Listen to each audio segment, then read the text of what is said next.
This is the longest I've gone without sleep. Who would have thought? A bunch of screaming fans, 24/7 news channels, conspiracy theorists. In fact, that last one has kept me up more than one night. But compared to what I experienced aboard Eidolon 6, those were the good old days. I was the only one aboard. So they told me at least. Eidolon 6 was supposed to be humanity's first deep space research pod. A small team of scientists on board for 6 months, no crew, just us. 6 people, 6 experts in their field, hand-selected by Helios Corporation. We were to circle the exoplanet Viril 3 and gather as much data as possible, collecting samples, testing the atmosphere, searching for signs of life. Simple enough, and that was the plan. But things don't always go according to plan, especially in space. Aboard Eidolon, there were 4 decks, 4 separate sections for command, engineering, habitation, and observation. The whole thing was shaped like an elongated cylinder, about the size of a school bus. There were cameras everywhere, motion sensors. In every room, access cards controlled everything: airflow, lighting, security. And at the center of it all was Lyra, our artificial intelligence assistant. The trip itself was uneventful.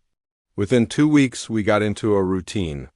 Each of us worked 6-hour shifts, monitoring systems, logging data, training the new recruits. We mostly kept to ourselves, so I can't say much about them, but none of them really stood out.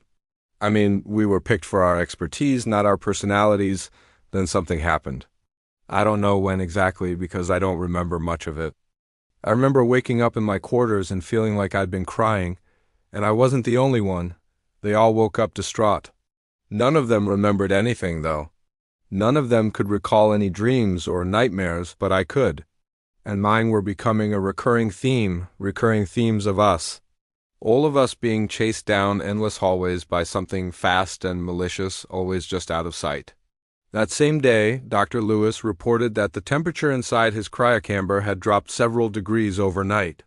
He dismissed it as a glitch. But I knew better. This ship was ours alone.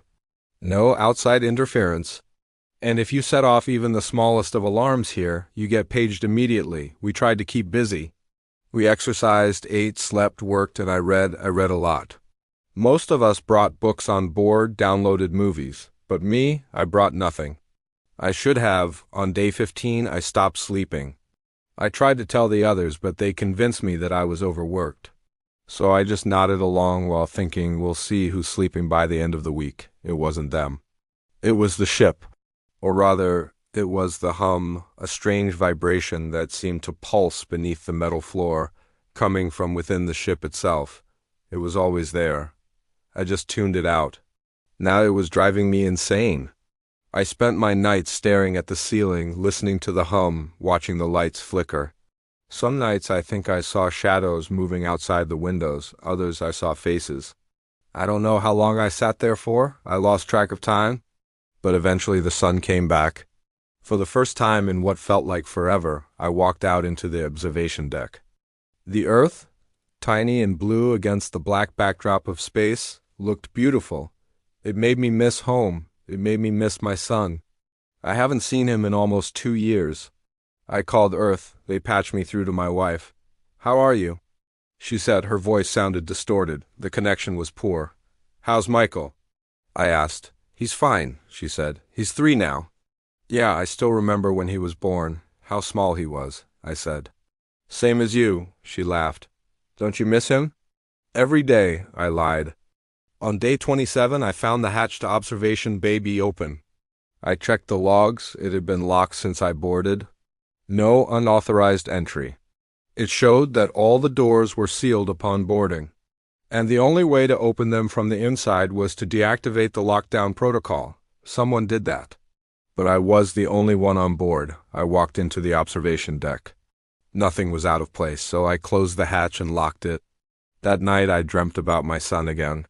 I dreamt that he was reaching for me, stretching his small arms out like he was trying to grab onto me. I tried to reach back. But when I woke up, my arms were wet. I stared at my hands. I was crying again, and then I heard a noise. A knock. I told myself it was the ship expanding and contracting, normal stuff. But still, I walked into the hallway to listen. It was definitely a knock. And the source, right down the corridor, someone was knocking on the door to my quarters. I rushed over. The door was slightly ajar. I couldn't believe what I was seeing. The power was out, the emergency lights flickered above, and in the middle of the hallway was a silhouette. I froze. It was only for a moment, but in that moment I knew that it was me. I recognized the slight limp I had from a childhood injury, the way I held my head tilted to the left. I wanted to call out, I wanted to ask questions, but before I could do anything, the door slid shut. I reached out and knocked on it. "Hello," I said. "Is anyone there?" The only response was the hum. I leaned closer to the door. "Please respond." Still nothing. When I turned to leave, I noticed the air vent. I placed my hand on it and pushed. The air shifted, the hum grew louder, and a voice echoed through the vents. "Please respond." I spun around and raced down the hall, practically diving through the nearest observation deck. I ran to the control panel and typed in the command to activate all external cameras. The screen flickered to life. There was a camera right outside my quarters. I watched the feed. It was empty. Suddenly, another feed popped up. It was me. I was standing in engineering. But I was in command deck. I spun around, alone. I searched for the source of the voice. Where was it coming from? Then I felt it. I could hear it right behind me. "Please respond." I whipped around, but it was gone. "Please respond." It was coming from the vent again, but where was it? I could hear it moving through the vents, getting closer. "Please respond." I turned and fled. At first it was slow. It crawled through the ducts, scraping and clawing its way out. But once it emerged, it moved fast. It copied my movements, but it was slower. It stumbled out of the vent, hit the floor, and stood up. It was me, but not quite. It looked off. Its eyes were blank. It twitched and contorted in ways that humans don't. It floated a few inches off the ground, hovered for a moment, then lunged at me. I dived out of the way. When I turned back, it was gone. I raced down the hall. What was that thing? Was it me? Was I losing my mind? I called out to the others. There was no answer. I sprinted down the hall. I needed to find them, talk to them.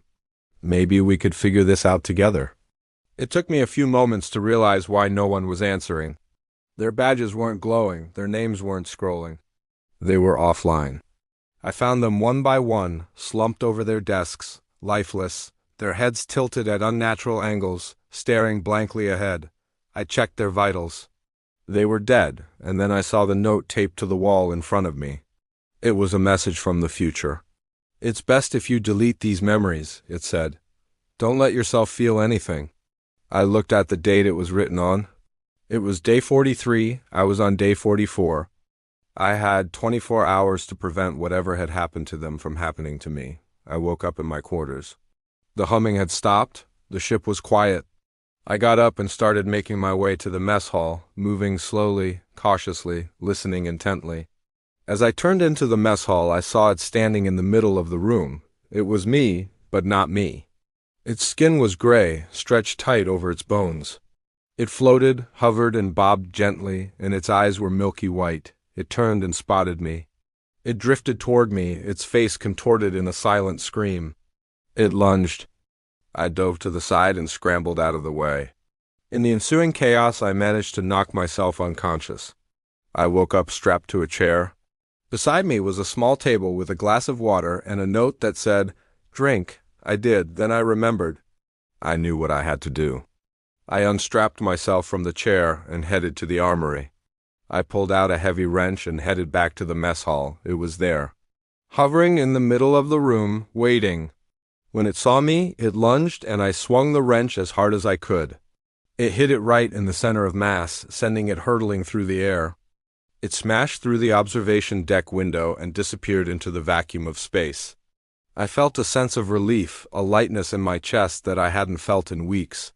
I ripped my spacesuit off, revealing the same blank, soulless face that I'd seen in the monitors. I drifted out of the observation deck and into space, joining it. I could hear the hum now, faint but growing louder. I turned back to the ship. Written on the side of it in big red letters was the word echoes. I could hear the humming. Now it was inside my head. This is the longest I've gone without sleep. If you're receiving this transmission, please do not attempt to board Echoes. The ship is compromised, not by a virus. Not by a breach, by a memory. A copy, something on this ship is repeating me. And every day I'm less sure that I am the original.